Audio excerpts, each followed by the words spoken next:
संकष्टी चतुर्थी का यह पावन व्रत सिर्फ एक धार्मिक रिवाज नहीं, यह एक गहरा आध्यात्मिक और वैज्ञानिक साधन है जो इंसान को उसके संकटों से धीरे धीरे बाहर निकालना शुरू करता है। हर महीने कृष्ण पक्ष की चतुर्थी को जब चांद घट रहा होता है, तब भक्त अपने अंदर के बोझ, अपने दुख और अपनी बाधाएं भगवान गणेश को समर्पित करते हैं।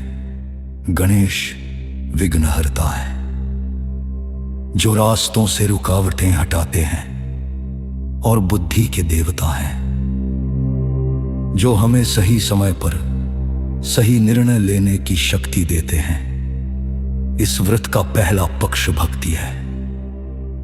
सुबह जल्दी उठकर स्नान करके मन को शांत करके हम संकल्प लेते हैं कि आज का दिन शरीर से कम और आत्मा से ज्यादा जिया जाएगा। दिन भर कम बोलना, कम खाना, अनुशासन में रहना, यह सब हमारे भीतर की इच्छाओं को हल्का करता जाता है। शाम को जब चंद्रमा उदित होता है, आरती की लौ हल्की हल्की युक्ति है। घंटी की ध्वनि और मंत्रों की गूंज एक ऐसी तरंग उठाती है जो मन के भीतर के डर, चिंता और बेचैनी को धीरे धीरे धोती जाती है।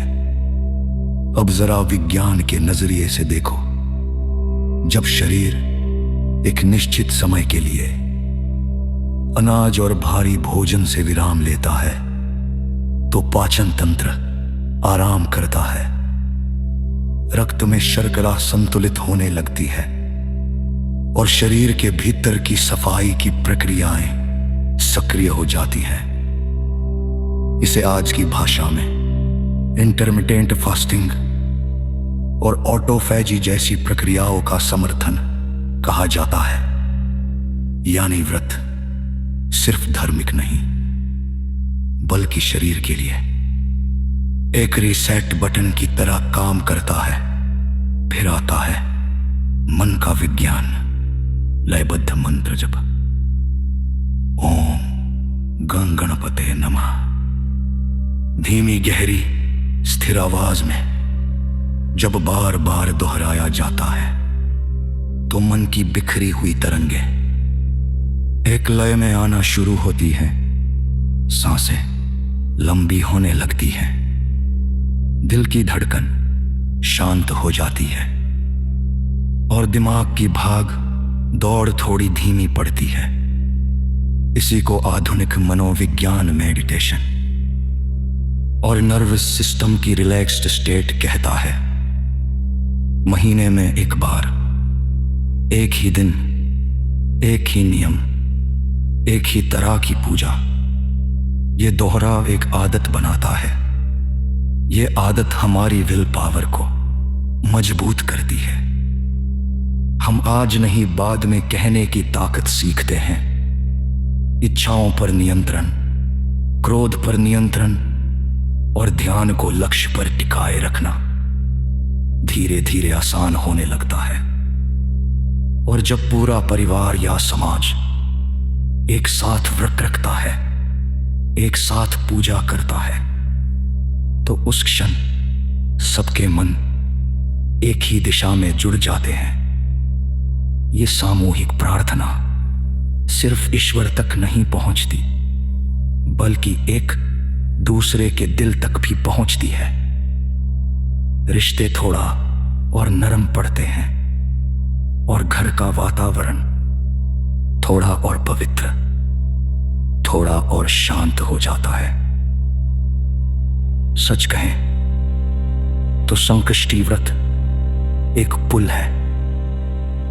धर्म और विज्ञान के बीच एक तरफ भक्ति, कथा, पूजा, मंत्र और दूसरी तरफ अनुशासन, उपवास, मेडिटेशन व्यवहार विज्ञान, जब यह दोनों मिलते हैं तो इंसान के जीवन में एक गहरा परिवर्तन शुरू होता है।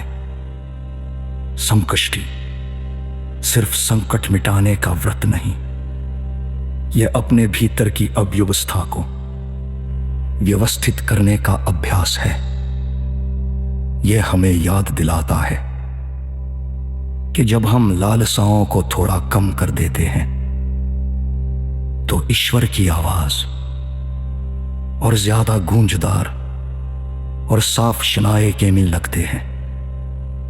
और जब उस गूंज के बीच भगवान गणेश तापाशीर्वाद मिलता है, जो रास्ते जो पर तक बंद दिखते थे आज धीरे धीरे खुलने लगते हैं।